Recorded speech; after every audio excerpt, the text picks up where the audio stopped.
أعوذ بالله من الشيطان الرجيم بسم الله الرحمن الرحيم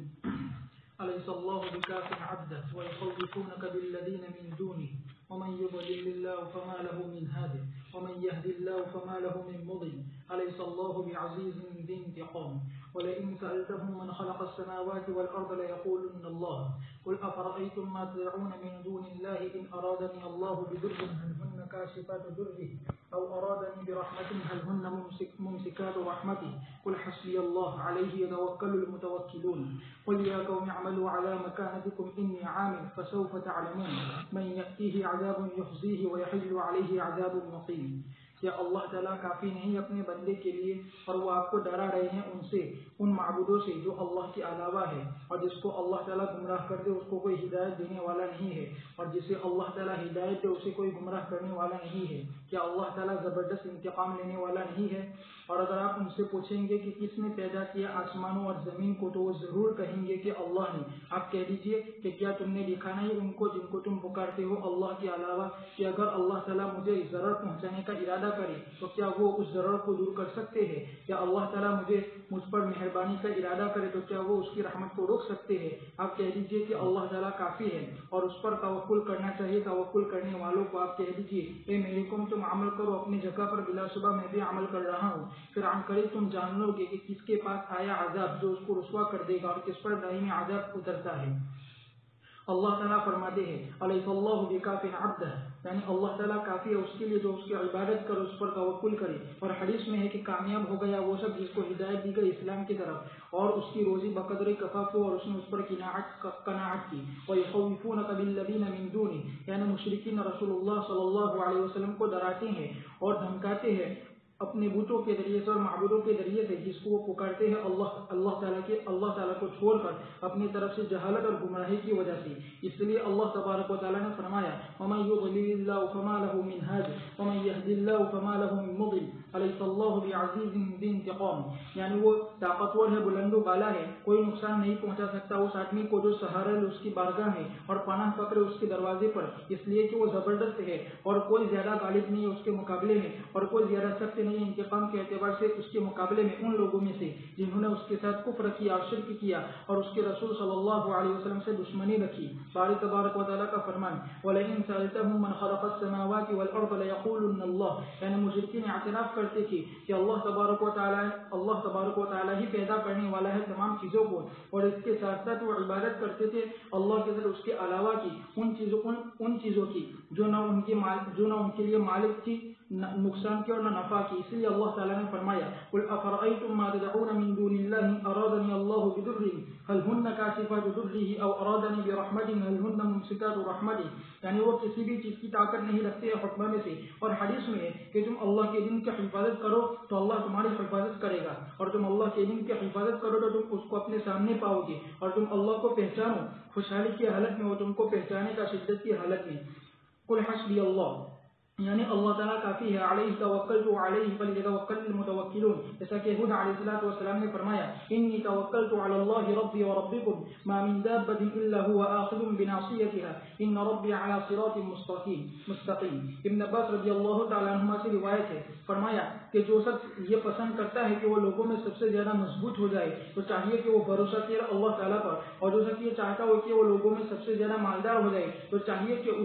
وہ چیز جو اللہ تعالیٰ کے قبضے میں ہے اس پر زیادہ بھروسہ کرے اس چیز کے مقابلے میں جو اس کے ہاتھ میں ہے. اور جو پسند کرتا ہے یہ کہ وہ لوگوں میں سب سے زیادہ معزز ہو جائے تو چاہیے کہ وہ تقوی اختیار کرے. باری تعالیٰ کا فرمان قل یا قوم اعملوا علی مکانتکم، یعنی اپنے طریقے پر، اور یہ بھی دھمکی اور وعید ہے انی عامل، یعنی میرے طریقے پر اور منہج پر. فسوف تعلمون، یعنی عن قریب تم اس کا انجام اور اس کا وبال جان لو گی. من یأتیہ عذاب یخزیہ، یعنی دنیا میں، ویحل علیہ عذاب مقیم، یعنی دائمی عذاب کہ اس کے لیے اس سے کوئی چھٹکارے کی جگہ نہیں ہوگی، اور یہ قیامت کے دن ہوگا. اللہ تعالیٰ ہم کو اس سے محفوظ رکھے. اعوذ باللہ من الشیطان الرجیم بسم اللہ الرحمن الرحیم. الیس اللہ بکاف عبدہ،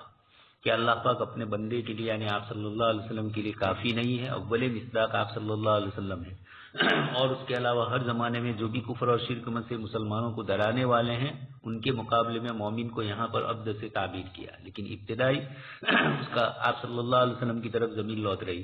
وَيُخَوِّفُونَكَ بِالَّذِينَ مِن دُونِهِ، یہ مشرکین آپ کو اللہ کے علاوہ غیروں کا ڈر دلا رہے ہیں، ہمارے بت یہ کریں گے وہ کریں گے۔ سومناتھ میں بھی انتظار کرتے ہی رہے محمود کے سامنے، اور اسی طریقے سے جب سلطان محمد فاتح نے فتح کیا ترکی، اس وقت بھی یہی حال تھا، بڑے بت کھانے میں چلے گئے اور وہاں انتظار کرنے لگے، لیکن کوئی مدد کے لیے نہیں آیا تھا۔ وَيُخَوِّفُونَكَ بِالَّذِينَ مِن دُونِهِ، اسی طریقے سے کہ ہمارے معبودان باطلہ کی برائی کرنے کی وجہ سے انہوں نے آپ کو مٹھ مار دی۔ اس طرح کا بھی ان کے یہاں تصور ہوتا ہے جس سے آدمی پاگل ہو جائے، ادھر ادھر کی حرکتیں کرے، اس قسم کی چیزوں کے اوپر بھی یہ کرتے ہیں۔ تو الیس اللہ بکاف عبدہ، اللہ اپنے بندے کے لیے کافی نہیں ہے، یعنی اپنے حبیب صلی اللہ علیہ وسلم کے لیے بھی کافی ہے، جو اللہ پر بھروسہ کرے اس پر۔ اور اسی پر روایت سنائی اسلام کی، جس کو اللہ نے توفیق دی اور اس کی زندگی بقدر کفاف ہے اور وہ قناعت اختیار کرتا ہے، تو اللہ تبارک تعالیٰ کے یہاں یہ بندہ اللہ پر بھروسہ کرتا ہے تو اللہ اس کے لیے کفایت کرتا ہے۔ وَيُخَوِّفُونَكَ وَمَن يُضْلِلِ اللَّهُ، اللہ جس کو ہدایت دے وہی ہدایت پا سکتا ہے، اور جس کو اللہ گمراہ کرے اس کو کوئی ہدایت دینے والا نہیں ہے۔ الیس اللہ بعزیز ذی انتقام، اللہ پاک کی ذات ہی سب سے زیادہ قدرت والی ہے، اور انتقام لینے پر بھی تو زبردست بھی ہے، قدرت بدلہ بھی لے سکتے ہیں۔ وَلَئِن سَأَلْتَهُم مَّن خَلَقَ السَّمَاوَاتِ، آسمان و زمین کی کس نے تخلیق کی، تو فوراً کہتے تھے مختلف ہے، امن خلق السماوات والارض وانزل لكم من السماء ماء فانبتنا به حدائق ذات بهجة ما كان لكم ان تنبتوا شجرها أإله مع الله، مختلف پورا رکوع اسی سے الہ مع اللہ سے بڑا ہے، اور ہر ایک کے جواب میں وہ یہی کہتے ہیں کہ اللہ پاک۔ قل افرأیتم ما تدعون من دون اللہ، اللہ تبارک و تعالیٰ کے علاوہ غیروں کی عبادت کرتے ہو، اللہ پاک اگر کوئی تکلیف دینا چاہے تو کیا وہ دور کر سکتے ہیں؟ ہرگز دور نہیں کریں گے۔ او ارادنی برحمتی، یا اللہ پاک کسی بندے پر رحم کرنا چاہے تو کیا وہ اللہ کی رحمت کو روکنے والے ہیں؟ نیک بندوں پر اللہ رحمت کرے تو معبودان باطلہ ان کے اوپر کوئی اپنی طرف سے نعوذ باللہ اس رحمت کو روکنے والے ہوں؟ ہرگز نہیں ہوگا۔ قل یا قوم اعملوا علی مکانتکم، یہ تہدید کے طور پر، دھمکانے کے طور پر ہے، تم تمہارے عمل کرو، قیامت کے دن ہمارے سامنے سب کے حساب آئیں گے۔ إنا أنزلنا عليك الكتاب للناس بالحق فمن اهتدى فلنفسه ومن ضل فإنما يضل عليها وما أنت عليهم بوكيل الله يتوفى الأنفس حين موتها والتي لم تمت في منامها فيمسك الذي قضى عليها الموت ويرسل الأخرى إلى أجل مسمى إن في ذلك لآيات لقوم يتفكرون۔ بلا شبہ ہم نے آپ پر کتاب نازل کی لوگوں کے لیے حق کے ساتھ، پھر جو ہدایت حاصل کرے تو اسی کے لیے نفع ہے، اور جو گمراہ ہوا تو اس کا گمراہی کا وبال اسی پر پڑے گا، اور آپ ان پر ذمہ دار نہیں ہے۔ اللہ تعالیٰ جانوں کی روحوں کو قبض کرتا ہے ان کی موت کے وقت، اور ان لوگوں کو بھی جو نہیں مرتے اپنی نیند میں، پھر وہ روک لیتا ہے اس کو جس پر فیصلہ کر دیا ہے موت کا، اور دوسری جانوں کو چھوڑ دیتا ہے متعینہ مدت تک۔ بلا شبہ اس میں البتہ نشانیاں ایسی قوم کے لیے جو غور و فکر کرتی ہے۔ اللہ تبارک و تعالیٰ فرماتے ہیں مخاطب کرتے ہوئے اپنے رسول محمد صلی اللہ علیہ وسلم کو، انا انزلنا علیک الکتاب، یعنی قرآن، للناس بالحق، یعنی تمام مخلوق کے لیے انسان اور جنات میں سے، تاکہ آپ ان کو ڈرائے اس کے ذریعے سے۔ فمن اهتدى فلنفسه، بلا شبہ اس کا نفع اسی کی ذات کی طرف لوٹ کر آئے گا۔ ومن ضل فانما يضل عليها، یعنی اس کا وبال اسی کی ذات پر لوٹے گا۔ وما انت عليهم بوکیل، یعنی آپ ذمہ دار نہیں ہے کہ وہ ہدایت یافتہ ہو جائے۔ انما انت نذیر انما عليك البلاغ وعلينا الحساب۔ پھر اللہ تبارک و تعالیٰ نے فرمایا بتلاتے ہوئے اپنی ذات کریمہ کے بارے میں کہ وہی تصرف کرنے والا ہے کائنات میں جیسا وہ چاہتا ہے، اور وہ روحوں کو قبض کرتا ہے وفات کبریٰ کے وقت ان فرشتوں کے ذریعے سے جس کو وہ بھیجتا ہے کہ وہ روحوں کو قبض کرے بدنوں سے، اور وفات صغریٰ موت کے وقت، جیسا کہ اللہ تبارک نیند کے وقت، جیسا کہ اللہ تبارک و تعالیٰ نے فرمایا وَهُوَ الَّذِي يَتَوَفَّاكُمْ بِاللَّيْلِ وَيَعْلَمُ مَا جَرَحْتُم بِالنَّهَارِ، اور فرمایا حتی اذا جاء احدکم الموت توفته رسلنا وهم لا يفرطون۔ پس دو وفاتوں کا ذکر کیا، صغریٰ پھر کبریٰ، اور اس آیت میں کبریٰ کا ذکر کیا پھر صغریٰ کا، اسی لیے اللہ تبارک و تعالیٰ نے فرمایا اللہ يتوفى الانفس حين موتها والتي لم تمت في منامها فيمسك التي قضى عليها الموت ويرسل الاخرى الى اجل مسمى۔ اس میں دلالت اس بات پر کہ وہ تمام جمع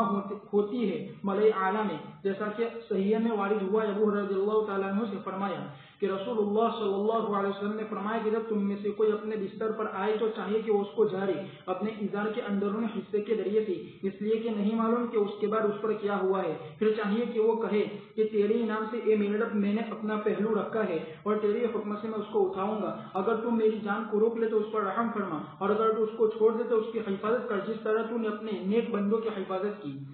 اور بعض سلف نے فرمایا کہ مردوں کی روحوں کو قبض کیا جاتا ہے جب وہ مر جاتے ہیں، اور زندوں کی روحوں کو جب وہ سوتے ہیں، پھر ان میں آپس میں تعارف ہوتا ہے جس قدر اللہ تعالیٰ چاہے کہ تعارف ہو۔ فَيُمْسِكُ الَّذِي قَضَى عَلَيْهِ الْمَوْتَ، یعنی تحقیق یعنی وہ لوگ جو مر گئے، اور دوسرے کو چھوڑ دیا جاتا ہے متعینہ مدت تک۔ امام سدی نے فرمایا کہ ان کی بقیہ مدت تک۔ ابن عباس رضی اللہ تعالیٰ عنہ نے فرمایا کہ مردوں کی روحوں کو روک لیا جاتا ہے اور زندوں کی روحوں کو چھوڑ دیا جاتا ہے، اور وہ غلطی نہیں کرتا ہے۔ ان فی ذلک لآیات لقوم یتفکرون۔ اللہ تبارک تعالیٰ نے قرآن نازل فرمایا اور صحیح ٹھیک چیزیں ذکر کی۔ اب اس کے بعد اس کو سمجھانے کے لیے تو آپ صلی اللہ علیہ وسلم کو مختلف پیرائے میں سمجھانے کا انداز بتلایا، لیکن پھر بھی اعلان کر دیا فمن اہتدی، کہ یہ ہدایت جو پائے گا اس کو اپنی ذات کے لیے ہوگا، کوئی ہم پر احسان نہیں ہوگا، اور جو گمراہ ہوا اس نے گمراہی خود ہی اختیار کی۔ اور آپ صلی اللہ علیہ وسلم پر قیامت کے دن یہ سوال نہیں ہوگا کہ فلاں نے آپ کو دعوت دے کر بھیجا تھا، فلاں ایمان کیوں نہیں لایا، بلکہ یہ فرما دیا لعلک باخع نفسک اللہ یتوفی الانفس حین موتہا۔ یہاں سے پھر اللہ تبارک تعالیٰ اپنی قدرت کی روزمرہ کی جو کرشمہ سازی ہے اس کو ذکر فرماتے ہیں۔ اللہ تبارک تعالیٰ موت کے وقت انفس اور ارواح کو قبض کرتے ہیں، واللتی لم تمت فی منامہا، اور اسی طریقے سے جن کی وفات نہیں ہوتی ہے لیکن وقتی طور پر جو سو گئے ہیں تو نیند میں ان کی روح کے ساتھ بھی تصرف کا معاملہ ہوتا ہے۔ فَيُمْسِكُ الَّتِي قَضَى عَلَيْهَا الْمَوْتَ، جن کی موت متعین ہے وہ نیند میں ہی سو جاتے ہیں، اٹھتے ہی نہیں ہیں۔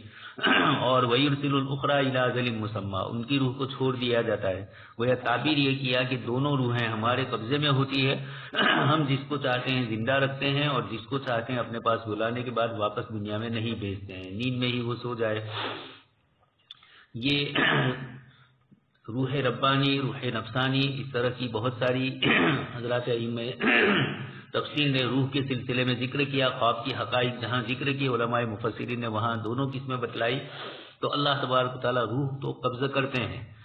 پھر حضرت قاضی ثناء اللہ پانی پتی رحمۃ اللہ علیہ نے روح ربانی، روح نفسانی کو تعبیر کر کے روح نفسانی کو یہ کہا کہ انسانی تنفس کا نظام اس کے ساتھ قائم ہے اور اس پر انسان باقی ہے، اور روح ربانی جو ہے جس کا تعلق اللہ پاک کی ذات عالی کے ساتھ ہے اور جو انسان کے جسم کے ظاہری اعضاء سے متعلق نہیں ہے۔ روح نفسانی جو ہے اس کا تعلق تو ظاہری اعضاء سے ہے، اسی پر انسان کے سانس کا نظام باقی ہے، بدن کی اور دوسری جو حرکتیں ہیں یہ ساری کی ساری اسی نفس سے متعلق ہے۔ نیند کے وقت اس دونوں روحیں جو ہیں ان میں سے ایک روح جس کو روح ربانی کہا جاتا ہے، روح نفسانی تو باقی رہتی ہے، اور اسی لیے انسان سوتے ہوئے بھی سانس لے رہا ہے، بدن کے اعضاء کی حرکت ہے، لیکن روح ربانی جو اس کے ساتھ ہے، چاہے اس کو روح ربانی سے تعبیر کیا جائے، چاہے اس کو نفس مطمئنہ نفس سے تعبیر کیا جائے، اس پر بھی حضرت مفتی شفیع صاحب رحمۃ اللہ علیہ نے نفس ہے، روح ہے، ان کے درمیان جو فروق ہے اس کو بھی اسی طرح علامہ ابن قیم رحمۃ اللہ علیہ کی کتاب ہے کتاب الروح، اردو میں ترجمہ ہو چکا ہے اس کے اندر بھی بہت سارے واقعات اور بہت ساری روح کے سلسلے کی باتیں ابن قیم رحمۃ اللہ علیہ نے ذکر کی ہے۔ یہاں پر بھی اسی طرح قاضی ثناء اللہ رحمۃ اللہ علیہ کے تفسیر مظہری کے حوالے سے مفتی شفیع صاحب رحمۃ اللہ علیہ نے ان آیات میں اس کو ذکر کیا ہے۔ تو اللہ تبارک تعالیٰ کا نظام ہے کہ آدمی جب سو جاتا ہے تو ایک روح تو اس کی وہ باقی رہتی ہے جس کا تعلق تنفس سے ہے، اور دوسری جو روح ہے جس کا تعلق عالم بالا سے ہے یا جس کا تعلق اعمال سے ہے یہ اوپر جاتی ہے۔ اب یہ جتنی زیادہ ہلکی ہوگی یعنی دنیاوی تعلقات اور علائقی دنیا سے جتنی وہ دور ہوگی اتنے خوابات اس کے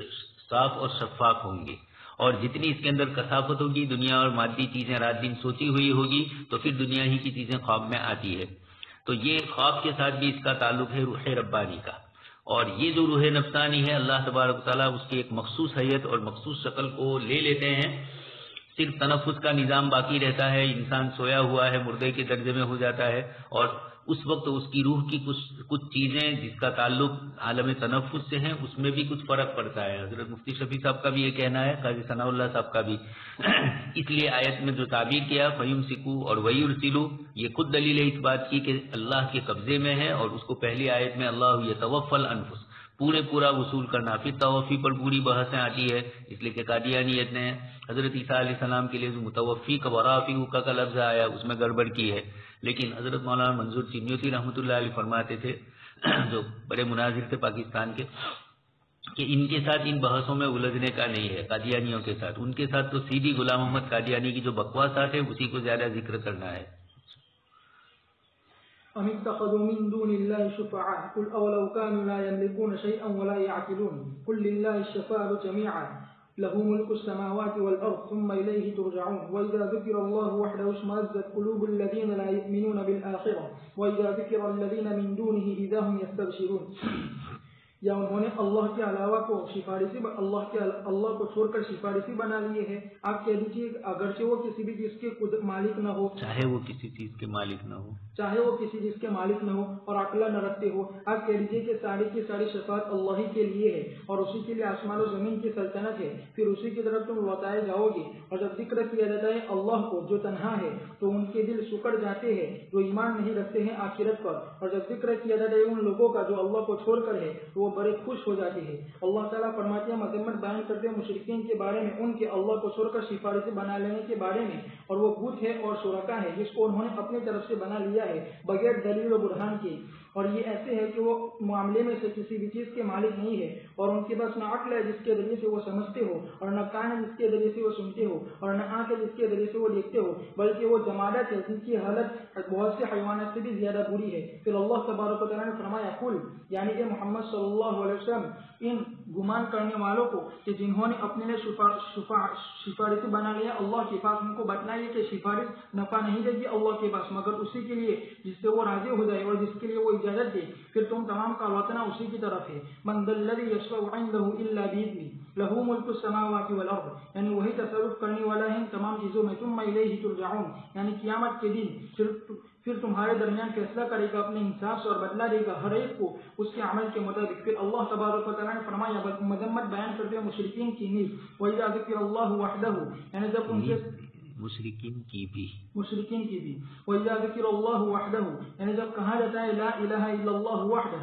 اشمأزت قلوب الذین لا یؤمنون بالآخرہ. امام مجاہد نے فرمایا کہ اشمأزت یعنی تنگ ہو جاتے. امام سدی نے فرمایا کہ نفرت کرتے. امام قتادہ نے فرمایا کہ انکار کرتے اور تکبر کرتے ہیں, جیسا کہ اللہ تعالیٰ نے فرمایا انہم کانوا اذا قیل لهم لا الہ الا اللہ یستکبرون, یعنی اتباع کرنے سے اور اس کی پیروی کرنے سے پس ان کے دل خیر کو قبول نہیں کرتے ہیں, اور جو خیر کو قبول نہیں کرتا ہے تو وہ شر کو قبول کر لیتا ہے. اس لیے اللہ تعالیٰ نے فرمایا وَإِذَا ذُكِرَ الَّذِينَ مِن دُونِهِ, یعنی بت اور شرکا, اذا هم يستبشرون, یعنی خوش ہو جاتے ہیں اور مسرت کا اظہار کرتے ہیں. مکی صورت ہے اس لیے توحید کو کثرت سے ذکر کیا, شرک کی مذمت کی. انہی شرک کے اندر شرک کا ایک ذریعہ بنتا تھا کچھ سفارشی لوگوں کے سلسلے میں. دنیا میں بھی کچھ لوگ دعوے کرتے تھے کہ ہم تمہارے سفارشی ہوں گے,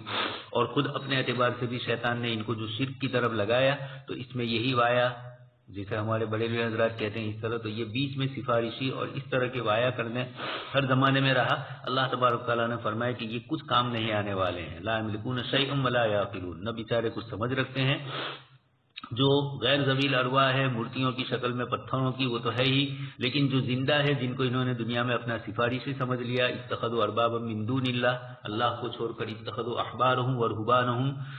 اس طریقے سے جن کو بھی سمجھا ہے یہ بھی قیامت کے دن کوئی فائدہ دینے والے نہیں ہے, اور ان کی عقل بھی اس طرح کی نہیں ہوگی.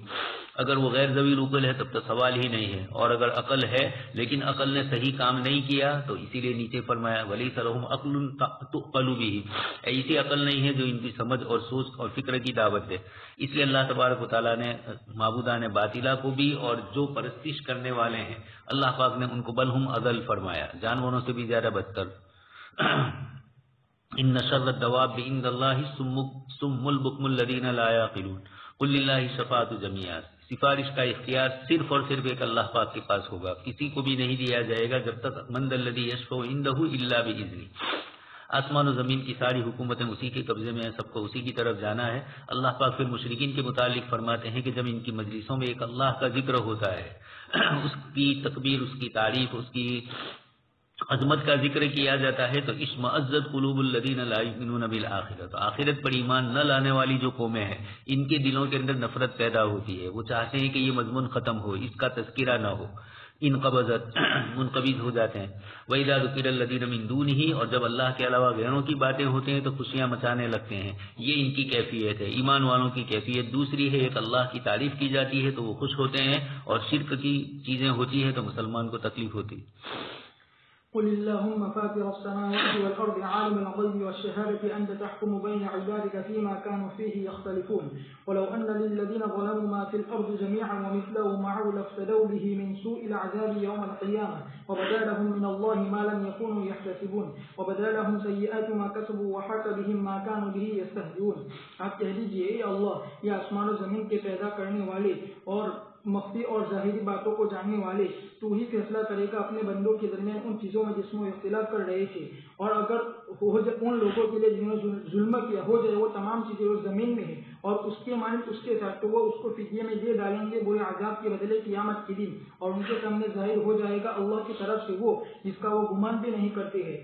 اور ان کے سامنے ظاہر ہو جائے گی وہ برائی جس کو وہ کماتے تھے، اور ان کو گھیر لے گا وہ عذاب جس کا وہ مذاق اڑایا کرتے تھے۔ اللہ تبارک و تعالیٰ فرماتے ہیں، بار اس کے کہ اس نے ذکر کیا مشرکین کا جو کچھ کے ذکر کیا، یعنی ان کی مذمت بیان کرنا، ان کے شرک کو پسند کرنے کے بارے میں اور ان کی نفرت کرنے کے بارے میں توحید کو۔ قل اللہم فاطر السماوات والارض عالم الغیب والشہادہ، یعنی آپ دعا کیجیے کہ آپ ہی اللہ ہے جو تنہا ہے، جس کا کوئی شریک نہیں، اور جس نے آسمان و زمین کو پیدا کیا اور اس کو بنایا، یعنی اس کو بغیر کسی سابقہ مثال کے بنایا۔ عالم الغیب والشہادہ، یعنی مخفی اور ظاہری باتوں کو۔ انت تحکم بین عبادک فیما کانوا فیہ یختلفون، یعنی ان کی دنیاوی زندگی میں عنقریب ان کے درمیان فیصلہ کرے گا، ان کے دوبارہ لوٹنے کے دن، ان کے قبروں سے اٹھنے کے دن، اور ان کے اپنی قبروں سے کھڑے ہونے کے دن۔ امام مسلم نے روایت کیا اپنے صحیح میں ابو سلمہ بن عبد الرحمن رضی اللہ تعالیٰ عنہ سے کہ فرمایا کہ میں نے حضرت عائشہ رضی اللہ تعالیٰ عنہ سے پوچھا کہ وہ کون سی چیز ہے جس کے ذریعے سے رسول اللہ صلی اللہ علیہ وسلم اپنی نماز کا شروع کرتے تھے جب رات میں کھڑے ہوتے تھے؟ تو عائشہ رضی اللہ تعالیٰ عنہ نے فرمایا کہ رسول اللہ صلی اللہ علیہ وسلم جب رات میں کھڑے ہوتے تھے تو اپنی نماز کو شروع کرتے تھے اس دعا سے، اللہم رب جبریل و میکائیل و اسرافیل فاطر السماوات والارض عالم الغیب والشہادة انت تحکم بین عبادک فیما کانوا فیہ یختلفون اہدنی لما اختلف فیہ من الحق بإذنک انک تہدی من تشاء الی صراط مستقیم۔ اے اللہ، اے جبرائیل و میکائیل اسرافیل کے رب، آسمان و زمین کو بغیر کسی نمونے کے پیدا کرنے والے، مخفی اور ظاہری باتوں کو جاننے والے، تو ہی فیصلہ کرے گا اپنے بندوں کے درمیان ان چیزوں میں جس میں اختلاف کر رہے تھے، اور مجھے ہدایت بحق کی اس سے جس میں اختلاف کیا گیا اپنے حکم اپنے فضل سے، اس لیے کہ جو ہدایت دیتا ہے جس کو چاہتا ہے صراط مستقیم کی۔ اور رسول اللہ صلی اللہ علیہ وسلم نے فرمایا کہ جو یہ دعا پڑھے گا، اللهم فاطر السماوات والأرض عالم الغيب والشهادة إني أعهد إليك في هذه الدنيا أني أشهد أن لا إله إلا أنت وحدك لا شريك لك وأن محمدا عبدك ورسولك فإنك إن تكلني إلى نفسي تقربني من الشر وتباعدني من الشر وتباعدني من الخير وإني لا أتك إلا برحمتك فاجعل لي عندك عهدا توفينه يوم القيامة إنك لا تخلف الميعاد۔ کہ اے آسمان و زمین کو بغیر نمونے کے پیدا کرنے والے، مخفی اور ظاہری باتوں کو جاننے والے، بلا صبح میں تجھ سے عہد کرتا ہوں اس دنیا میں کہ میں گواہی دیتا ہوں کہ نہیں کوئی معبود مگر تو ہی، اور تو تنہا ہے، تیرا کوئی شریک نہیں، اور یہ کہ محمد صلی اللہ علیہ وسلم تیرے بندے اور تیرے رسول ہے۔ پھر اگر تو مجھے حوالے کر دے میرے نفس کے تو میں شر سے دور ہو جاؤں گا اور شر سے قریب ہو جاؤں گا اور خیر سے دور ہو جاؤں گا، اور بلا صبح میں تو مجھے خیر سے دور کر دے گا، تو مجھے خیر سے دور کر دے گا، اور بلا صبح میں بھروسہ نہیں کرتا ہوں مگر تیری رحمت پر، بس تو بھی مجھ سے ایک عہد کر جو تو اس کو پورا کر قیامت کی دن، اس لیے کہ تو وعدے کی خلاف ورزی نہیں کرتا ہے۔ مگر اللہ تبارک و تعالیٰ اپنے دعا نہیں پڑھتا ہے مگر اللہ تبارک و تعالیٰ اپنے فرشتوں سے فرمائے گا قیامت کے دن کہ بلا صبح میرے بندے نے تحقیق مجھ سے ایک عہد کیا تھا، بس تم اس کے حد کو پورا کرو، پھر اللہ تعالیٰ اس کو جنت میں داخل فرما دے گا۔ امام احمد نے روایت کیا ابو راشد حبرانی سے کہ فرمایا کہ میں عبداللہ بن عمر رضی اللہ تعالیٰ عنہما کے پاس آیا، پھر میں نے ان سے کہا کہ آپ مجھے کوئی حدیث سنائیے جو آپ نے سنی ہو رسول اللہ صلی اللہ علیہ وسلم سے تو آپ نے میرے سامنے ایک صحیفہ رکھا، پھر کہا کہ یہ وہ چیز ہے جو میں نے لکھی ہے رسول اللہ صلی اللہ علیہ وسلم کی۔ پھر میں نے اس میں دیکھا تو اس میں یہ تھا کہ اگر ابوبکر صدیق رضی اللہ تعالیٰ عنہ نے عرض کیا کہ اللہ کے رسول صلی اللہ علیہ وسلم مجھے کوئی ایسی دعا سکھلائیے کہ میں اس کو پڑھوں جب میں صبح کروں اور جب میں شام کروں، تو ان سے رسول اللہ صلی اللہ علیہ وسلم نے فرمایا اے ابو بکر آپ یہ دعا پڑھیے، اللہم فاطر السماوات والارض عالم الغیب والشہادہ لا الہ الا انت رب كل شيء ومليكه اعوذ بك من شر نفسي وشر الشیطان وشرکی ان اقترف على نفسي سوءا او اجره الى مسلمین۔ آپ کہیے اے اللہ، اے آسمان و زمین کے بغیر نمونے کے پیدا کرنے والے اور مخفی اور ظاہری باتوں کو جاننے والے، نہیں ہے تیرے سوا کوئی معبود اور ہر چیز کا تو ہی رب ہے اور مالک ہے، میں تیری پناہ چاہتا ہوں میرے نفس کے شر سے اور شیطان کے شر سے اور اس کے شرک سے، اور یہ کہ میں اپنی ذات پر کوئی گناہ کروں یا میں اس کو لے جاؤں کسی مسلمان کی طرف یا اس کو منسوب کروں کسی مسلمان کی طرف۔ باری تبارک و تعالیٰ کا فرمان وَلَوْ أَنَّ لِلَّذِينَ ظَلَمُوا، اور اس سے مراد مشرکین ہے، مَا فِي الْأَرْضِ جَمِيعًا وَمِثْلَهُ مَعَهُ، یعنی اگر وہ تمام کی تمام چیزیں جو زمین میں ہے اور اس کے ساتھ اس کی دوگنی، لَافْتَدَوْا بِهِ مِنْ سُوءِ الْعَذَابِ، یعنی وہ لوگ جن پر اللہ تبارک و تعالیٰ نے عذاب کو واجب کر دیا قیامت کے دن، تو وہ اس کے ساتھ بھی قبول نہیں کیا جائے ان کی طرف سے فدیہ، اگرچہ وہ زمین بھر کر سونا ہو۔ وَبَدَا لَهُم مِّنَ اللَّهِ مَا لَمْ يَكُونُوا يَحْتَسِبُونَ، یعنی ان کے سامنے ظاہر ہو جائے گا اللہ تعالیٰ کی طرف سے عذاب اور سزا جو ان پر ہوگی، اور ان کا جن کو دنیا میں پرواہ نہیں، جس کو ان کی دنیا میں پرواہ ہے، جس کی ان کو دنیا میں پرواہ بھی نہیں تھی اور گمان بھی نہیں تھا۔ وَبَدَا لَهُمْ سَيِّئَاتُ مَا كَسَبُوا، یعنی ان کے سامنے ظاہر ہو جائے گی وہ سزا جس کو انہوں نے کمایا دائے دنیا میں، یعنی حرام کام اور گناہ۔ وَحَاقَ بِهِم مَّا كَانُوا بِهِ يَسْتَهْزِئُونَ، یعنی ان کو عذاب اور سزا گھیر لے گا جس کا وہ مذاق اڑایا کرتے تھے دائے دنیا میں۔ قُلِ اللَّهُمَّ فَاطِرَ السَّمَاوَاتِ، اللہ تبارک تعالیٰ نے مشرکین اور ان کی شناعت کو ذکر کیا کہ اللہ کا نام لیا جاتا ہے تو اس وقت ان کو چیڑ ہوتی ہے اور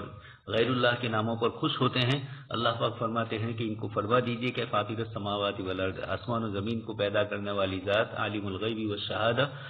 یہ قیامت کے دن سب کچھ دیکھ رہی ہے، تمہارے فیصلے کریں گے، جو تم اختلاف کرتے ہو ایمان والوں سے دین اور شریعت کی باتوں میں، ان سب کو اللہ پاک قیامت کے دن اس کا فیصلہ کریں گے۔ کفر اور شرک کی جتنی بھی تم نے باتیں کی،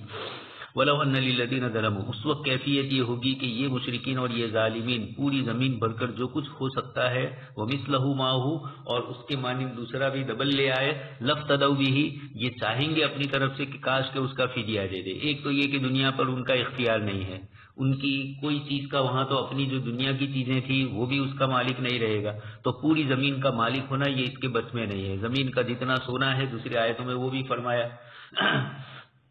ذهباً مِلْءَ الْأَرْضِ ذهباً، پوری زمین بھر کر سونا، تو ایک تو ان کے اختیار میں نہیں ہے، لیکن اگر اتنا بھی مل جائے اور اس سے ڈبل بھی لے آئے تب بھی یہ چاہیں گے کہ فدیہ میں دے، لیکن جزا محذوف ہے کہ ہم قبول نہیں کریں گے۔ وَبَدَا لَهُم مِّنَ اللَّهِ مَا لَمْ يَكُونُوا يَحْتَسِبُونَ، ان کے سامنے وہ ساری چیزیں کھل جائے گی جس کے متعلق وہ یقین نہیں کرتے تھے، جس کا گمان نہیں کرتے تھے۔ وَبَدَا لَهُمْ سَيِّئَاتُ مَا كَسَبُوا، جو برائیاں کی، حَاقَ بِهِم مَّا كَانُوا بِهِ يَسْتَهْزِئُونَ، دنیا میں جن کا مذاق کرتے تھے، قیامت کے دن وہی عذاب ان کے سامنے آئے گا اور کہا جائے گا کہ یہ وہی ہے جس کا تم مذاق کرتے تھے۔ بیچ میں انہوں نے قُلِ اللَّهُمَّ فَاطِرَ السَّمَاوَاتِ، آیت کریمہ جو ہے اس کے مطابق روایتوں کے اندر دعائیں آئی ہے۔ ابن کثیر رحمۃ اللہ علیہ نے ان تمام دعاؤں کو جمع کر دیا جس میں اللہ کے رسول صلی اللہ علیہ وسلم کو یہی دعا منگوائی گئی، اور پھر یہ فرمایا گیا فَإِنَّكَ إِن تَكِلْنِي إِلَىٰ نَفْسِي تُقَرِّبُنِي مِنَ الشَّرِّ، اگر آپ مجھے میرے نفس پر چھوڑ دیں تو میرا نفس تو إِنَّ النَّفْسَ لَأَمَّارَةٌ بِالسُّوءِ، برائی کی طرف لے جانے والا ہے اور خیر سے میں محروم ہو جاؤں گا۔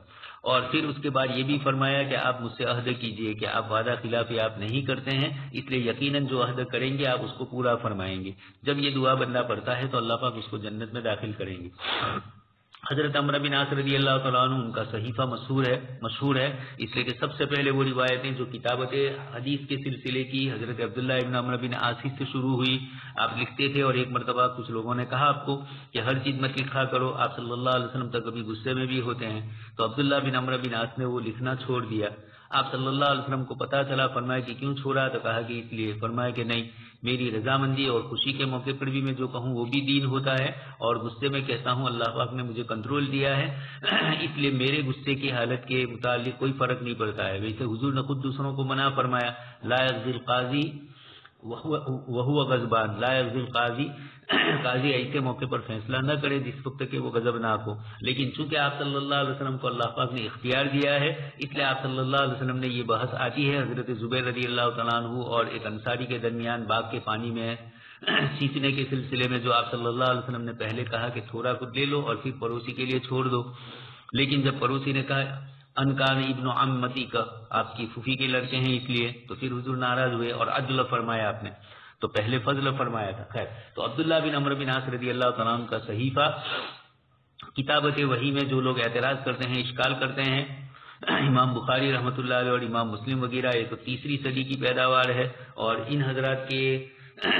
200 سال ایسے گزرے جس میں بخاری مسلم نہیں تھی، اس کا جواب یہی دیا گیا کہ بخاری مسلم ہی تو اساتذہ سے ہی نقل کرتے ہیں، اس لیے یہ جو تصور کیا گیا، اس لیے حضرت عمر رضی اللہ تعالیٰ عنہ کے زمانے کے اندر کتابت حدیث شریف اور حدیث شریف کے علوم کو پہنچانے کی زیادہ کوششیں کی گئی، بعد میں شروع میں تو کتاب اللہ کی حفاظت کی گئی، اور اس کے بعد حضرت عمر کچھ اشارے چھوڑ کر گئے، اور حضرت عمر ابن عبدالعزیز رحمۃ اللہ علیہ نے سن 99 سے سن 101 ہجری 2 سال ہی آپ کی خلافت رہی، لیکن ان 2 سالوں میں حضرت عمر ابن عبدالعزیز رحمۃ اللہ علیہ نے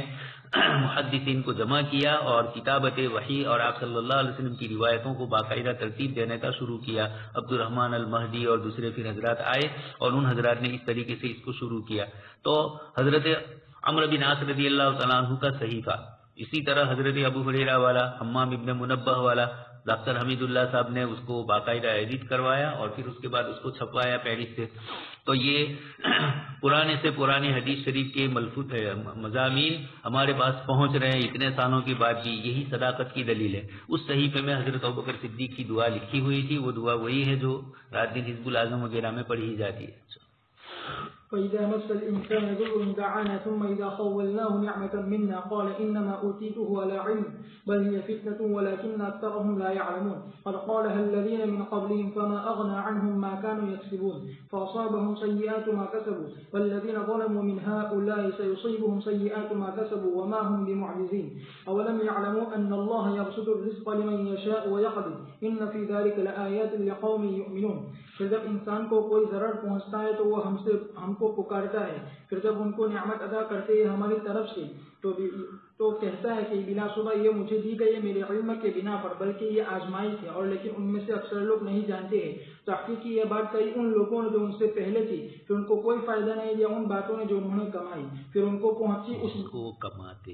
وہ کماتے تھے، پھر ان کو پہنچی ان برائیوں کی سزا جو انہوں نے کمایا، اور وہ لوگ جنہوں نے ظلم کیا ان لوگوں میں سے عنقریب ان کو بھی پہنچے گی ان برائیوں کی سزا جو انہوں نے کمائی، اور وہ عاجز کرنے والے نہیں ہیں۔ کیا وہ نہیں جانتے ہیں کہ اللہ تعالیٰ کشادہ کرتے ہیں رزق کو جس کے لیے چاہتے ہیں اور تنگ کرتے ہیں بلا صبح، اس میں البتہ نشانیاں ایسی قوم کے لیے جو ایمان رکھتی ہے۔ اللہ تبارک و تعالیٰ فرماتے ہیں بتلاتے انسان کے بارے میں یہ کہ خوشحالی کی حالت میں، تنگی کی حالت میں وہ گریاؤ جاری کرتا ہے اللہ تعالیٰ کی طرف اور اس کی طرف رجوع کرتا ہے اور اس کو پکارتا ہے، اور جب اللہ تعالیٰ اس کو نعمت ادا کرتا ہے اپنی طرف سے تو بغاوت کرتا ہے اور سرکشی کرتا ہے، اور فرمایا انما اوتیتہ علی علم، یعنی اس وجہ سے کہ اللہ تعالیٰ کو معلوم ہے میرا اس کے مستحق ہونے کے بارے میں، اگر میں خاص نہ ہوتا اللہ تعالیٰ کے نزدیک تو اللہ تعالیٰ مجھے یہ عطا نہ کرتی۔ امام قتادہ نے فرمایا علی علم عندی، یعنی ایسی خبر پر جو میرے پاس ہے۔ قال اللہ تعالیٰ نے فرمایا بل ہی فتنہ، یعنی معاملہ ایسا نہیں جیسا کہ وہ سمجھتے ہیں، بلکہ بلا شبہ ہم نے انعام کیا ان پر اس نعمت کے ذریعے سے تاکہ ہم ان کو آزمائے اس سے جس کا ہم نے ان پر انعام کیا ہے، آیا وہ اطاعت کرتے یا نافرمانی کرتے ہیں ہمارے پہلے سے جان لینے کے باوجود اس کے بارے میں، بس یہ آزمائش ہے، اور لیکن ولکن اکثرهم لا يعلمون، اس لیے وہ یہ باتیں کہہ رہے ہیں اور دعوے کرتے ہیں جو کہ وہ کرتے ہیں۔ قد قالها الذين قبلهم، یعنی تحقیق کی یہ بات کہی اور یہ دعویٰ کیا بہت سے لوگوں قد قالها الذين من قبلهم، یعنی تحقیق کی یہ بات کہی اور اس کا دعویٰ کیا بہت سے ان لوگوں نے جو سابقہ امتوں میں سے گزری۔ فما اغنى عنهم ما كانوا يكسبون، یعنی ان کی بات صحیح ثابت نہیں ہوئی اور ان چیزوں نے ان کو کوئی نفع نہیں دیا اور ان چیزوں نے جو کماتے تھے۔ فاصابهم سيئات ما كسبوا والذين ظلموا من هؤلاء، یعنی مخاطبین مراد ہے، سيصيبهم سيئات ما كسبوا، جیسا کہ ان لوگوں کو پہنچا، وما هم بمعجزين، جیسا کہ اللہ تعالیٰ نے فرمایا بتلاتے ہوئے قارون کے بارے میں قال انما اوتیته على علم علم عندي أولم يعلم أن الله قد أهلك من قبله من القرون من هو أشد منه قوة وأكثر جمعا ولا يسأل عن ذنوبهم المجرمون. اللہ تعالیٰ نے فرمایا وقالوا نحن أكثر أموالا وأولادا وما نحن بمعذبين. اللہ تبارک و تعالیٰ کا فرمان اولم يعلموا أن الله يبسط الرزق لمن يشاء ويقدر، یعنی اس کو وسیع کرتا ہے ایک قوم پر تو اس کو تنگ کرتا ہے دوسری قوم پر. ان فی ذلک لآیات لقوم یؤمنون، یعنی البتہ عبرت ہے اور دلیل ہے. قیدا مسل انسان دعانا، اس طرح کی آیتیں قرآن کریم میں کئی جگہ پر اللہ پاک نے ذکر کی ہے. جب سمندر کا سفر کرتا ہے اور اللہ پاک کی طرف سے جب کشتی دریا میں ہینچکو لینے لگتی ہے تو اس وقت یہ سب کو بھول جاتے ہیں اور ایک اللہ ہی کو یاد کرتے ہیں. لیکن جیسے ہی اللہ پاک کی طرف سے راحت ملتی ہے پھر انسان اترانے لگتا ہے، انسان بھول جاتا ہے کہ میں نے اللہ سے کتنی گریا گزاری کی. یہ کافرین کا بھی حال ہوتا ہے، مومنین کا بھی کچھ حال، لیکن مومنین میں غفلت ہوتی ہے، کافرین میں اس کے مقابلے کے اندر اناد ہوتا ہے. مومن اپنی غفلت کی وجہ سے اللہ پاک کو یاد کرنا بھول جاتا ہے. لیکن یہاں فائدہ مثل انسان، عموماً مفسرین یہ فرماتے ہیں کہ لفظ انسان کا ذکر جب قرآن میں آیا ہے تو مومن اور کافر، بلکہ کافر ہی کی طرف رجحان زیادہ ہوتا ہے، دونوں مراد ہوتے ہیں. اور کچھ مواقع کے اوپر مومن بھی مراد لیا گیا ہے، لیکن اکثر احوال کے اندر انسان سے مراد عام انسانوں کو ہی کہا گیا. قال انما اوتیتہ علی علم، کبھی تو یہ کہہ دیتا ہے کہ یہ تو میری صلاحیت سے ہی ملا ہے، اللہ سے مانگا، گرایا اور اس موقع کے اوپر اللہ کے علاوہ کسی کو نہیں پکارا. جیسے ان کو بھی کہا جاتا ہے کہ جب کشتی ہچکونے لگتی ہے یا زندگی کے اندر جب کبھی تم بہت پریشانی میں ہوتے ہو تو آخر کس کو یاد کرتے ہو؟ تو کفار خود بھی کہتے ہیں کہ ایک اللہ ہی کو یاد کرتے ہیں. اوپر والا بول کے چاہے جس طرح بھی مراد لے. انما اوتیتہ علی علم، یہ کہہ رہا ہے کہ میری اپنی صلاحیت کی وجہ سے مجھے ملا. جیسے قارون نے یہی جملہ کہا تھا علی علم عندی، میری اپنی ذاتی صلاحیت کی بنیاد پر. اللہ پاک فرماتے ہیں کہ یہ بھی ایک آزمائش ہے، یہ ہم اہل علم کے لیے ہے کہ میرے علم کی وجہ سے یہ ہوا ہو یا میرے علم کی وجہ سے میرے لوگوں میں واہ ہوا ہے تو بل ہی فتنۃ، یہ اللہ کی ایک آزمائش ہوتی ہے. ولکن اکثرهم لا يعلمون، ہم لوگوں نے یہ تصور کیا ہے کہ قرآن کریم میں جب بھی کوئی چیز آئے جنت کی آئے تب تو ہمارے لیے ہے، اور جب تکلیف اور عذاب کی آئے تو یہود، بنی اسرائیل یا مشرکین کو ہم سونپ دیتے ہیں.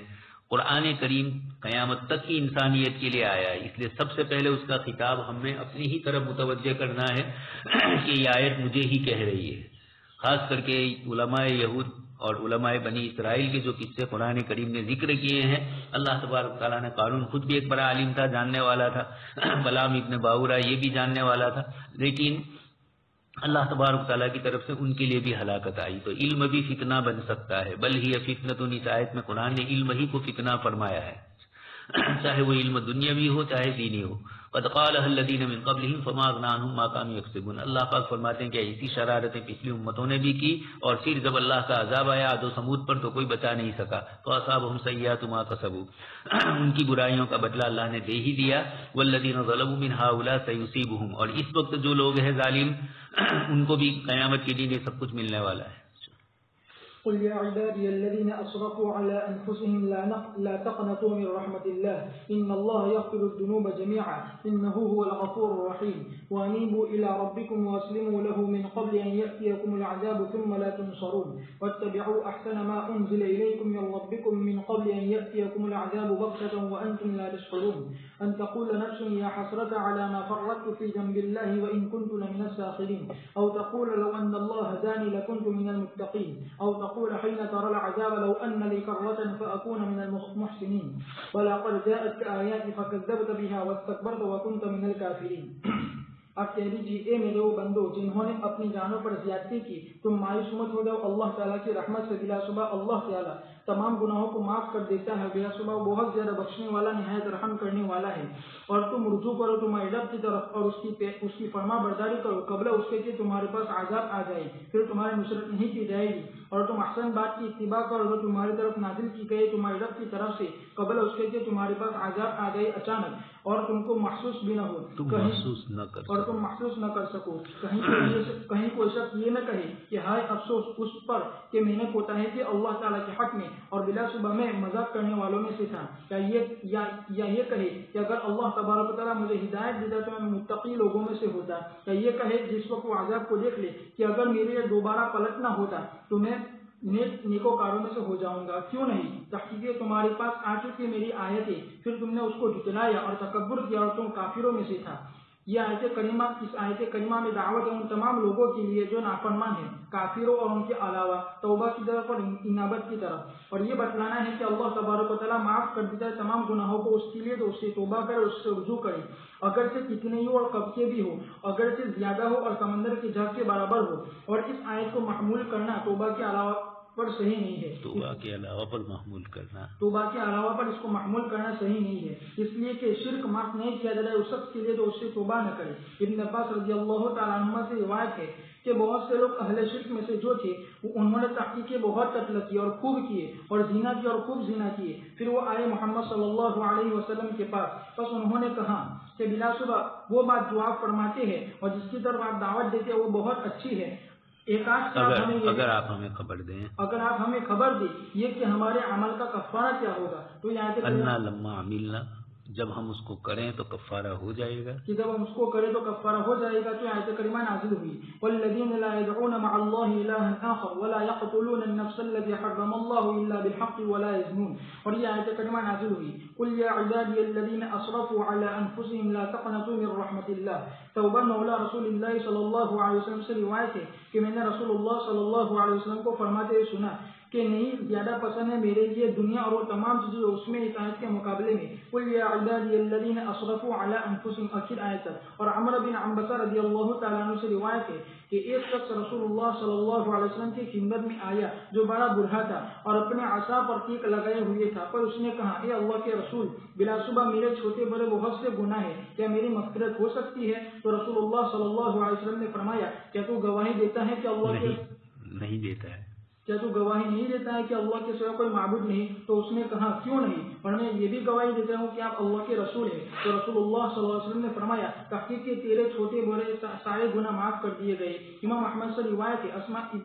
امام احمد اسما بنت یزید رضی اللہ تعالیٰ عنہ سے روایت کرتے ہیں، وہ فرماتی ہے کہ میں نے رسول اللہ صلی اللہ علیہ وسلم کو یہ آیت کریمہ پڑھتے ہوئے سنا انہ عمل غیر صالح، اور میں نے آپ صلی اللہ علیہ وسلم کو یہ آیت کریمہ پڑھتے ہوئے سنا قل یا عبادی الذین اسرفوا علی انفسهم لا تقنطوا من رحمت اللہ ان اللہ یغفر الذنوب جميعا انہ هو الغفور الرحیم۔ یہ احادیث تمام کی تمام دلالت کرتے اس بات پر کہ مراد یہ ہے کہ اللہ تعالیٰ تمام گناہوں کو معاف کر دیتا ہے توبہ کے ساتھ، اور بندے مایوس نہ ہو جائے اللہ تعالیٰ کی رحمت سے، اگر جو ان کے گناہ کتنے ہی بڑے اور زیادہ کیوں نہ ہو، اس لیے کہ رحمت کا دروازہ اور توبہ کا دروازہ وسیع ہے۔ اللہ تعالیٰ نے فرمایا الم یعلموا ان اللہ هو يقبل التوبة عن عباده، اور اللہ تعالیٰ نے فرمایا ومن يعمل سوءا او يظلم نفسه ثم يستغفر الله يجد الله غفورا رحيما، اور اللہ تبارک و تعالیٰ نے منافقین کے حق میں فرمایا ان المنافقین في الدرك الاسفل من النار ولن تجد لهم نصيرا الا الذين تابوا واصلحوا، اور اللہ تبارک و تعالیٰ نے فرمایا ان الذين فتنوا المؤمنين والمؤمنات ثم لم يتوبوا۔ حسن بصری رحمۃ اللہ علیہ نے فرمایا کہ دیکھو اس کرم اور سخاوت کی طرف کہ انہوں نے قتل کیا اس کے اولیاء کو اور وہ ان کو بلا رہے تو اللہ پاک کی طرف اور وہ اللہ پاک کے دوستوں کو قتل کرتے ہیں، وہ اللہ پاک کے دوستوں کو قتل کرتے ہیں اور وہ ان کو دعوت دیتے ہیں توبہ کی طرف اور مغفرت کی طرف، اور اس سلسلے میں آیت بہت سی ہے۔ اور صحیح میں ابو سعید رضی اللہ تعالیٰ عنہ سے روایت ہے وہ رسول اللہ صلی اللہ علیہ وسلم اس حدیث کو بیان کرتے ہیں کہ جس میں ایک آدمی نے 99 آدمیوں کو قتل کر دیا، پھر وہ نادم اور پشیمان ہوا اور اس نے بنی اسرائیل کے عابدوں میں سے ایک عابد سے پوچھا کہ کیا اس کے لیے توبہ ہو سکتی ہے، تو اس نے کہا کہ نہیں، تو اس نے اس کو بھی قتل کر دیا اور اپنی 100 کی گنتی مکمل کر لی۔ پھر اس نے ان کے علماء سے ایک عالم سے پوچھا کیا اس کے لیے توبہ ہو سکتی ہے، تو اس نے کہا کہ کون حائل ہو سکتا ہے تیرے درمیان توبہ کے درمیان۔ پھر اس کو حکم دیا اس بستی کی طرف جانے کا جس میں اللہ تعالیٰ کی عبادت ہوتی تھی، پھر اس نے وہاں کا قصد کیا، بس اس کو موت آ چکی درمیانی راستے میں، پھر اس کے بارے میں جھگڑنے لگے رحمت کے فرشتے اور عذاب کے فرشتے، بس اللہ تبارک و تعالیٰ نے حکم دیا یہ کہ وہ ناپے دونوں زمین کے درمیان، پھر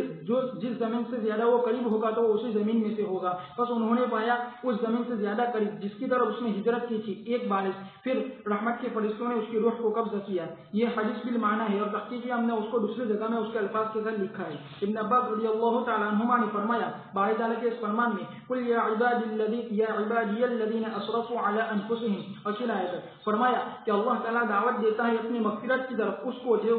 جس نے یہ گمان کیا کہ مسیحی اللہ ہے، اور جس نے یہ گمان کیا کہ مسیح وہ اللہ کا بیٹا ہے، اور جس نے یہ گمان کیا کہ عزیر اللہ کا بیٹا ہے، اور جس نے یہ گمان کیا کہ اللہ تعالیٰ فقیر ہے، اور جس نے یہ گمان کیا کہ اللہ تعالیٰ اللہ کا ہاتھ بندہ ہوا ہے، اور جس نے یہ گمان کیا کہ اللہ تعالیٰ تین لکھائق ہے، اللہ تعالیٰ ان لوگوں سے فرماتے ہیں افلا یتوبون الی اللہ ویستغفرون واللہ غفور رحیم۔ پھر دعوت دی توبہ کی طرف اس آدمی کو جس نے اس سے بھی بڑی بات کہی ان لوگوں میں سے، یعنی فرعون نے کہا انا ربکم الاعلی، اور کہا ما علمت لکم من الہ غیری۔ ابن عباس رضی اللہ تعالیٰ عنہ نے فرمایا کہ کون ہے جو شخص اللہ تعالیٰ کے بندوں کو مایوس کرے گا توبہ سے، اس کی بات تحقیق کہ اس نے اللہ تعالیٰ کی کتاب کا انکار کیا، اور لیکن بندہ قادر قدرت نہیں رکھتا یہ کہ وہ توبہ کرے یہاں تک کہ اللہ تعالیٰ اس کو توبہ کی توفیق عطا فرمائے۔ امام طبرانی نے ابن مسعود سے یہ روایت نقل کی ہے کہ سب سے بڑی آیت کتاب اللہ میں اللہ لا الہ الا هو الحی القیوم ہے، اور سب سے جامع آیت قرآن کریم میں خیر اور شر کی وہ یہ ہے ان اللہ یأمر بالعدل والاحسان، اور سب سے فرحت والی آیت قرآن کریم میں یہ ہے قل یا عبادی الذین اسرفوا علی انفسهم لا تقنطوا من رحمت اللہ، اور سب سے زیادہ نسبت کا کتاب اللہ میں سپردگی کے اعتبار سے یہ ہے ومن یتق اللہ یجعل له مخرجا ویرزقه من حیث لا یحتسب۔ اور عبداللہ بن مسعود رضی اللہ تعالیٰ عنہ گزرے قصہ گو کے پاس کے اور وہ لوگوں کو نصیحت کر رہا تھا، پس حضرت عبداللہ بن مسعود نے فرمایا کہ اے نصیحت کرنے والے تو کیوں لوگوں کو مایوس کرتا ہے اللہ کی رحمت سے؟ پھر یہ آیت کریمہ پڑھی قل یا عبادی الذین اسرفوا علی انفسهم لا تقنطوا من رحمت اللہ، قل یا عبادی الذین اسرفوا علی انفسهم لا تقنطوا من رحمت اللہ۔ اللہ پاک نے اس آیت کریمہ میں اپنے تمام بندوں کو فرمایا، جیسے آگے آیا فرعون کو بھی اور اس سے چھوٹے بڑے دوسرے گناہ کرنے والے یہودی جنہوں نے حضرت عزیر کو اللہ کا بیٹا کہا، عیسائیوں نے حضرت عیسیٰ کو کہا، اور یہودیوں نے اللہ پاک کے لیے فرمایا ان اللہ فقیر، یہودیوں نے اللہ پاک کے لیے ید اللہ مغلولہ فرمایا، ثالث ثلاثہ عیسائیوں نے کہا، ان بڑے بڑے مجرمین کو بھی اللہ تبارک تعالیٰ نے توبہ کی طرف بلایا۔ اسی طریقے سے حسن بصری رحمۃ اللہ علیہ نے ان الذین فتنوا المؤمنین والمؤمنات، خندق والے جنہوں نے مسلمانوں کو خندق کھود کر قتل کیا تھا اور ان کو آگ میں ڈال دیا تھا، اس کے باوجود اس آیت میں بھی اللہ تبارک تعالیٰ نے فرمایا کہ چاہے وہ اتنا بڑا گناہ کر چکے ہیں لیکن توبہ نہیں کی تو اللہ پاک کی طرف سے سزا ہوگی۔ تو ابن کثیر رحمۃ اللہ حسن بصری رحمۃ اللہ علیہ مفہوم مخالف لے رہے ہیں کہ اگر وہ توبہ کریں گے تو اللہ معاف کریں گے۔ اسی طرح 99 والی روایت ابن کثیر رحمۃ اللہ علیہ یہاں نقل کرتے ہیں، لیکن روایت بالمعنی ہے، چونکہ وہ خود بڑے محدث ہے، روایت باللفظ دوسری جگہ پر ذکر کر چکے ہیں، یہاں مفہوم سمجھانے کے لیے فرما رہے ہیں۔ اور بھی اس طرح کی کئی آیتیں ہیں، انہوں نے ایک آیت ذکر کی والذین لا یدعون مع اللہ الہا آخر ولا یقتلون النفس التي حرم اللہ، حضرت وحشی رضی اللہ تعالیٰ عنہ، اور اس طرح کے حضرت اکرمہ جیسے بہت سارے صحابہ ہیں، حضرت اکرمہ کا تو خیر پالا کم پڑا، لیکن حضرت وحشی وغیرہ جو لوگ ایمان لانا چاہتے تھے، اور بھی دوسرے کچھ لوگ تھے اتنا بڑا زیادتی کرنے کے بعد، لیکن ان کو یہ ہو رہا تھا الا من تاب وآمن، پہلی تو آیت ہے ان اللہ لا یغفر ان یشرک به ویغفر ما دون ذلک لمن یشاء، تو ویغفر ما دون ذلک لمن یشاء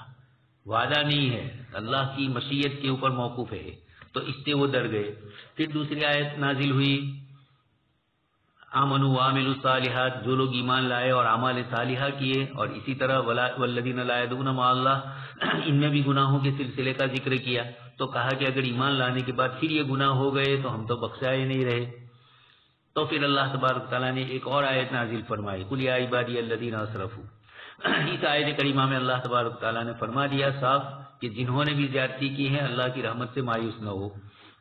قل یا عبادی الذین اسرفوا، آخری آیت تک پڑھی آپ صلی اللہ علیہ وسلم نے، اور یہ فرمایا ما احب ان لی الدنیا وما فیہا بہذہ الآیہ، ایک طرف دنیا اور دنیا کی تمام چیزیں ہوں، اور دوسری طرف یہ آیت ہے، میرے نزدیک یہ آیت پسندیدہ ہے، اس لیے کہ اس میں انسان کو اللہ تبارک تعالیٰ نے ان سارے گناہوں کے باوجود معاف کرنے کا وعدہ فرمایا۔ البتہ اتنی بات ہے کہ شرک کیا ہوگا تو توبہ اور استغفار کرنا ہوگا۔ گناہ کبیرہ کے متعلق بھی علماء کرام نے فرمایا تو یہی کہ توبہ کرے، لیکن اگر بغیر توبہ کے بھی اللہ پاک معاف فرما دے تو اس کے اختیار میں ہے، لیکن شرک کے متعلق بھی اللہ معاف کرے تو اس کے لیے کوئی روکنے والا نہیں، لیکن اللہ پاک نے اپنے کچھ ضابطے بنائے ہیں، کچھ اصول بنائے ہیں، اور اس کے اندر فرما دیا وَيَغْفِرُ مَا دُونَ ذَلِكَ لِمَن يَشَاءُ، اس کے علاوہ کے لیے تو معاف کر دیں گے، لیکن شرک اور کفر سے تو اللہ پاک سے استغفار کرنا ہی ہوگا۔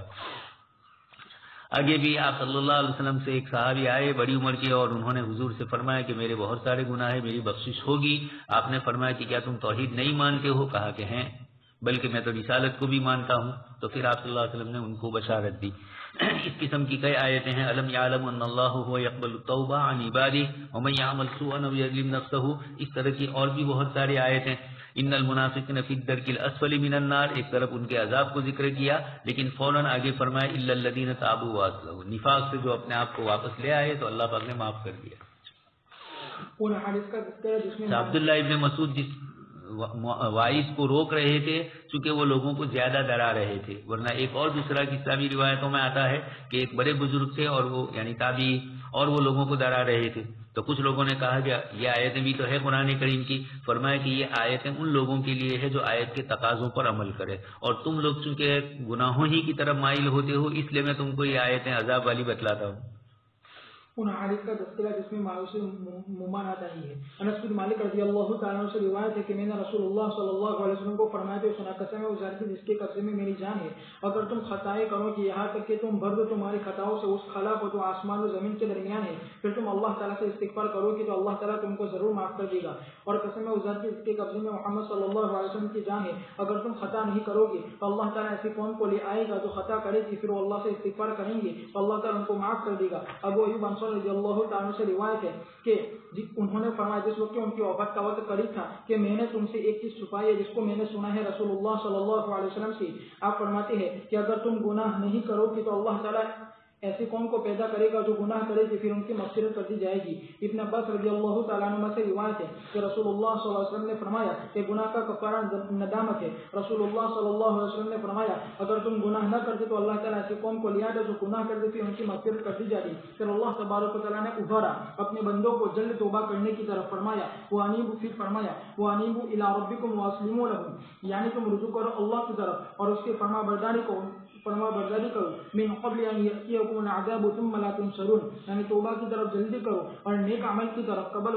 عذاب کے نازل ہونے سے پہلے. واتبعوا احسن ما انزل الیکم من ربکم، اور اس سے مراد قرآن کریم ہے. من قبل ان یأتیکم العذاب بغتۃ وانتم لا تشعرون، یعنی اس ایسی جگہ سے کہ تم کو معلوم بھی نہ ہو اور تم محسوس بھی نہ کرو. پھر اللہ تعالیٰ نے فرمایا ان تقول نفس یا حسرت علی ما فرطت فی ذنب اللہ، یعنی قیامت کے دن مجرم کوتاہی کرنے والا حسرت کرے گا توبہ اور انابت کے سلسلے میں، اور وہ خواہش کرے گا کہ وہ نیکوکاروں میں سے اور مخلصین میں سے اور مطیعین اللہ تعالیٰ کی فرما برداری کرنے والے میں سے ہو جاتا. باری تبارک و تعالیٰ کا فرمان وَإِن كُنتَ لَمِنَ السَّاخِرِينَ، یعنی بلا شبہ میرا عمل تو دنیا میں مذاق اڑانے والے، استہزاء کرنے والے کے عمل کی طرح تھا، نہ کہ یقین کرنے والے اور تصدیق کرنے والے کی طرف. او تقول لو ان اللہ هدانی لکنت من المتقین، او تقول حين ترى العذاب لو ان لي كرة فاكون من المحسنین، یعنی وہ خواہش کرے گا کہ اگر مجھے لوٹا لیا جائے دنیا میں تو میں ضرور اچھے عمل کروں گا. ابن عباس رضی اللہ تعالیٰ عنہما نے فرمایا کہ اللہ تعالیٰ نے فرما دیا کہ بندے کیا کہنے والے ہیں قبل اس کے کہ وہ اس کو کہے، اور ان کے عمل کے بارے میں بتلا دیا قبل اس کے کہ وہ عمل کرے. اللہ تعالیٰ نے فرمایا وَلَا يُنَبِّئُكَ مِثْلُ خَبِيرٍ أَن تَقُولَ نَفْسٌ يَا حَسْرَةَ عَلَى مَا فَرَّطتُ فِي جَنبِ اللَّهِ وَإِن كُنتَ لَمِنَ السَّاخِرِينَ أَوْ تَقُولَ لَوْ أَنَّ اللَّهَ هَدَانِي لَكُنتُ مِنَ الْمُتَّقِينَ أَوْ تَقُولَ حِينَ تَرَى الْعَذَابَ لَوْ أَنَّ لِي كَرَّةً فَأَكُونَ مِنَ الْمُحْسِنِينَ. بس اللہ تعالیٰ نے بتلایا کہ اگر وہ لوٹا بھی دیے جائے تو وہ قادر نہیں ہے ہدایت پر. پھر فرمایا وَلَوْ رَدُّوا لَعَادُوا لِمَا نُهُوا عَنْهُ وَلَوْ رُدُّوا لَعَادُوا لِمَا نُهُوا عَنْهُ وَإِنَّهُمْ لَكَاذِبُونَ. اور حدیث میں ہے کہ ہر جنتی اپنے ٹھکانے، ہر جہنمی اپنے ٹھکانے کو دیکھ لے گا جنت سے، پھر وہ کہے گا کہ کاش کہ اگر اللہ تعالیٰ مجھے ہدایت دیتا، پھر وہ اس پر حسرت کرے گا. فرمایا کہ ہر جنتی دیکھ لے گا اپنے ٹھکانے کو جہنم سے، پھر وہ کہے گا کہ اگر اللہ تعالیٰ مجھے ہدایت نہ دیتا، پس یہ چیز اس کے لیے شکر کا باعث ہوگی. اور جب گنہگار لوگ تمنا کریں گے دنیا کی طرف دوبارہ لوٹنے کی اور حسد کریں گے اللہ تعالیٰ کی آیت کی تصدیق اور اس کے رسولوں کی اتباع کی نہ کرنے پر، تو اللہ تبارک و تعالیٰ فرمائے گا بلا قد جاءتك آیاتی فکذبت بها واستکبرت وکنت من الکافرین، یعنی تحقیق ہے تمہارے پاس آ چکی اے نادم ندامت کرنے والے بندوں میری آیتیں دار دنیا میں اور میری حجت تم پر قائم ہو چکی تھی، پھر تم نے اس کو جھٹلایا اور تکبر کیا اس کی اتباع کرنے سے، اور جو کافروں میں سے اور منکروں میں سے تھا. وہ روایتیں جن میں اللہ تبارک تعالیٰ نے آپ صلی اللہ علیہ وسلم کے ذریعے ہمیں مایوسی سے منع فرمایا، اللہ تبارک تعالیٰ کی رحمت کی طرف امید دلوائی، یہ روایتیں حضرت ابو ایوب انصاری رضی اللہ تعالیٰ عنہ کی ایک روایت نیچے آ رہی ہے. جب تک وہ زندگی کے آخری مرحلے پر نہیں پہنچے اس سے پہلے یہ روایت نہیں سنائی، اور جب دنیا سے رخصت ہو رہے تھے تو کتمان علم نہ ہو، حدیث شریف کو چھپانا نہ ہو، کس بنیاد پر آپ نے اپنے سامنے لوگوں کو بلا کر جو بات کہنی تھی وہ فرمائی؟ لو انکم، اور یہ فرمایا کہ اگر تم لوگ گناہ نہیں کرو گے تو اللہ پاک ایک مخلوق پیدا کریں گے جو گناہ کرے گی، پھر لیکن توبہ کرے گی اور اللہ معاف فرمائیں گے۔ اس لیے یہ نہیں ہے کہ گناہ نہ کرے تو اللہ پاک گناہ، کچھ لوگ بولتے بھی ہیں فرشتے بیٹھے بیٹھے نوڑے کریں گے کیا ہم گناہ نہیں کریں گے تو یہ بدماشیاں ہیں سب۔ لو انکم تذنبون، تم اگر گناہ نہیں کرو گے تو اللہ پاک مخلوق تو پیدا کریں گے، لیکن وہ مخلوق ایسی ہوگی کہ جو گناہ کرنے کے بعد توبہ اور استغفار کرے گی تو اللہ پاک بخشش کریں گے۔ کفارۃ ذنب ندامت شرمندگی ہونا یہ بھی کفارہ ہے۔ اسی طرح دوسری روایت میں بھی فرمایا اللہ دوسری قوم کو پیدا کریں گے اور وہ اللہ سے گناہ کریں گی، توبہ کرے گی اور اللہ معاف کریں گے۔ ہم لوگ گناہ کریں اور توبہ نہ کریں تو ہو سکتا ہے کہ اس کا مصداق نہ بنے۔ وَأَنِيبُوا إِلَىٰ رَبِّكُمْ وَأَسْلِمُوا لَهُ، آگے اللہ تبارک و تعالیٰ نے بندوں کو اپنی طرف متوجہ فرمایا، وَاتَّبِعُوا أَحْسَنَ مَا أُنزِلَ إِلَيْكُم مِّن رَّبِّكُم، جو بہترین چیز اللہ نے نازل کی اس کی طرف بلایا بندوں کو۔ مِن قَبْلِ أَن يَأْتِيَكُمُ الْعَذَابُ بَغْتَةً، اچانک عذاب آ جائے اور محسوس ہی نہ ہو۔ پچھلی قومیں اپنے اپنے کاموں میں مشغول تھی اور اچانک اللہ کا عذاب آ گیا۔ ھذا محمد والخبیث، خیبر میں یہودی اپنے اعتبار سے لگے ہوئے تھے اور اچانک اللہ کے رسول صلی اللہ علیہ وسلم کا لشکر پہنچ گیا اللہ کے عذاب کی شکل میں اچانک، اور ان کو محسوس ہی نہیں ہوا۔ اسی طرح انسان کے دل میں جو بھی وسوسے اور جو بھی کام ہوتے ہیں، حضرت ابن عباس رضی اللہ تعالیٰ عنہما فرماتے ہیں کہ انسان کے عمل کرنے سے پہلے ہی بتلا دیا کہ تو یہ کرے گا اور تو یہ کہے گا، کہنے کو بھی بتلا دیا۔ یا حسرت علی ما فرطت فی جنب اللہ، مرنے کے بعد افسوس کرے تو ہمارے دربار میں، یا دنیا سے رخصت ہوتے وقت افسوس کرے تو ابھی ہی پہلے مانگ لے، ورنہ پھر اس افسوس سے کوئی فائدہ نہیں ہوگا۔ وَإِن كُنتُ لَمِنَ السَّاخِرِينَ، تو خود قبول کرے کہ میرے عمل دنیا کے اندر اللہ کی اور اللہ کے دین کی مذاق والے تھے۔ اسی طریقے سے او تقول حین تری العذاب، او تقول لو ان اللہ ہدانی، کاش اللہ مجھے بھی ہدایت دیتے، یا عذاب دیکھتے وقت کہے کہ لو ان لی کرۃ، شاید دنیا میں دوبارہ مجھے لے جایا جائے، جبکہ یہ ہو سکنے والا نہیں ہے۔ ان تقول نفس یا حسرۃ علی ما فرطت فی جنب اللہ، یہ ساری کی ساری ان بندے کے جو وسوسے ہوتے ہیں، بندوں کی جو سوچ ہے، ایک ہی بندے کی ضروری نہیں ہے، کسی کا یہ کسی کے دل میں وہ وسوسہ آئے، تو اللہ تبارک تعالیٰ نے بریک لگا دی ان ساری برائیوں پر جس کی بنیاد پر وہ اللہ تبارک تعالیٰ سے گناہ کرتا ہے۔ وَلَوْ رُدُّوا لَعَادُوا لِمَا نُهُوا عَنْهُ، لیکن دنیا میں انسان کا یہی حال ہے، گناہ کرتا رہتا ہے۔ اللہ پاک فرماتے ہیں کہ اگر دوبارہ دنیا میں بھیجیں ہم تب بھی تم وہی کرو گے، اور اللہ پاک کا اصول اور ضابطہ ہے دوبارہ دنیا میں واپس نہیں بھیجتے، سوائے چند کے استثناء کے۔ حضرت عزیر علیہ السلام اور اس طریقے سے قال لهم اللہ موتوا ثم احیاهم، بنی اسرائیل کی بھی ایک جماعت جنہوں نے موسیٰ علیہ السلام کے ساتھ بچڑے کی پرستش کرنے والے، اور اسی طرح طور پہاڑ میں تورات کے سلسلے میں ارین اللہ جہرتن کہنے والے، ان کو بھی اللہ پاک نے عذاب دیا، ان کو بھی موت دے دی۔ پھر موسیٰ علیہ السلام نے دعا مانگی تو زندہ کیا۔ یہ دو چار استثناءات ہے، لیکن عمومی طور پر مرنے کے بعد کوئی واپس نہیں آتا ہے۔ حضرت جابر کے والد حضرت عبداللہ رضی اللہ تعالیٰ عنہ کے متعلق غزوہ احد میں شہید ہوئے، اللہ پاک کے دربار علی میں حاضری ہوئی، فرمایا کہ مانگو کیا مانگتے ہو؟ فرمایا کہ میں یہ چاہتا ہوں کہ دوبارہ دنیا میں مجھے آپ بھیجو، میں آپ کی راہ میں شہید ہو جاؤں۔ حضور نے حضرت جابر رضی اللہ تعالیٰ عنہ کو بعد میں یہ قصہ آپ نے سنایا کہ اللہ پاک کے دربار میں ان کی پیشی اور حاضری اس طرح ہوئی۔ اللہ پاک نے جواب میں یہی فرمایا حضرت جابر کے والد عبداللہ کو کہ ہمارا اصول یہی ہے کہ دنیا میں دوبارہ واپس نہیں بھیجتے ہیں۔ ويوم القيامة ترى الذين كذبوا على الله وجوههم مسودة أليس في جهنم مثوى للمتكبرين وينجي الله الذين اتقوا بمفازتهم لا يمسهم السوء ولا هم يحزنون۔ اور قیامت کے دن تم دیکھو کہ ان لوگوں کو جنہوں نے اللہ پر جھوٹ بولا ان کے چہرے سیاہ ہوں گے، کیا جہنم متکبرین کے لیے ٹھکانہ نہیں ہے؟ اور اللہ تعالیٰ نظر عطا فرمائے گا ان لوگوں کو جنہوں نے تقوی اختیار کیا ان کی کامیابی کے ساتھ اور ان کو برائی نہیں کی جو وہ غمگین ہوگی۔ اللہ تبارک و تعالیٰ بتلا دے قیامت کے بارے میں کہ اس میں کچھ چہرے سیاہ ہوں گے اور اس میں کچھ چہرے سفید ہوں گے۔ تفریق کرنے والے اختلاف کرنے والوں کے چہرے سیاہ ہوں گے اور سفید ہوں گے اہل سنت والجماعت کے چہرے۔ اللہ تعالیٰ نے فرمایا وَيَوْمَ الْقِيَامَةِ تَرَى الَّذِينَ كَذَبُوا عَلَى اللَّهِ، یعنی ان کے دعوے میں ان کے لیے شریک اور اولاد کی وجوہ مسودہ، یعنی ان کے جھٹلانے کی وجہ سے اور افتراء کرنے کی وجہ سے۔ اللہ تبارک و تعالیٰ کا فرمان الیس فی جہنم مثوی للمتکبرین، یعنی جہنم کافی ہے کیئر کے اعتبار سے اور تکلیف دہ ہونے کے اعتبار سے ان کے لیے اس میں رسوائی ہوگی اور ذلتی ہوگی، ان کے تکبر کرنے کی وجہ سے، ان کے غرور کرنے کی وجہ سے، حق کی اتباع کرنے سے۔ اور حدیث میں ہے کہ متکبرین کو جمع کیا جائے قیامت کے دن چونٹیوں کی شکل میں لوگوں کے سٹوں میں، اور ہر چھوٹی سی ان سے بلند ہوگی یہاں تک کہ وہ داخل ہوں گے ہر سہار سمت سے ذلتی ان پر چھائی ہوگی، صغار یہاں ذلتی کے مفہوم۔ اور جہنم سے ذلت ان پر چھائی ہوگی یہاں تک کہ وہ جہنم کی ایک قید میں داخل ہوں گے،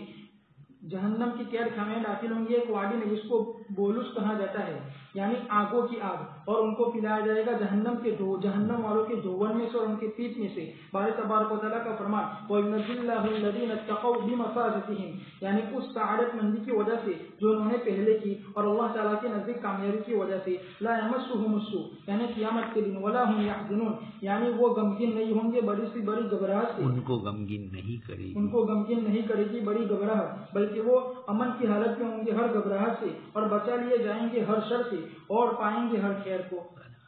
قیامت کے دن تری الذین کذبوا علی اللہ وجوہہم مسودۃ، کفار کے چہرے سیاہ ہوں گے۔ ابن کثیر رحمۃ اللہ علیہ فرماتے ہیں کہ جنہوں نے مسلمانوں میں بھی باطل فرقہ اختیار کیا، خاص کر کے ان کے زمانے میں شیعیت زیادہ تھی، اور اسی طریقے کے دوسرے باطل فرقے تھے کفر، دین کے اندر نئی نئی چیزیں پیدا کرنے والے، جہالت والے،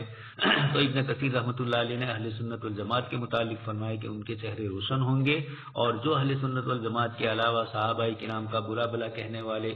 صحابہ کے درمیان آپس میں تفرقہ ڈالنے والے، اس طرح کے جتنے بھی باطل فرقے ہیں توحید کے سلسلے میں جنہوں نے گڑبڑیں کی،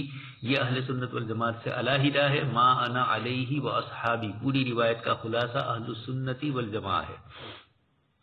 فرماتے ہیں ان کے چہرے قیامت کے دن سیاہ ہوں گے۔ الیس فی جہنم مثوی للمتکبرین، جہنم میں والوں کا ٹھکانہ ہوگا، اور اس کے مقابلے میں اللہ پاک کامیاب فرما دیں گے بمفازتہم،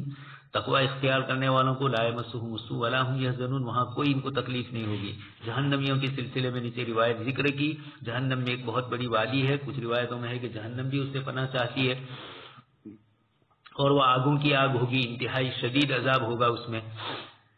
اس عذاب میں ان کو ڈالا جائے گا، اور اس کے اندر ان کا کھانا پینا یہی ہوگا جہنمیوں کا دھون، اور اس کے مقابلے میں قیامت کے دن اللہ پاک کامیاب فرمائیں گے۔ فمن زحزح عن النار وادخل الجنہ فقد فاز۔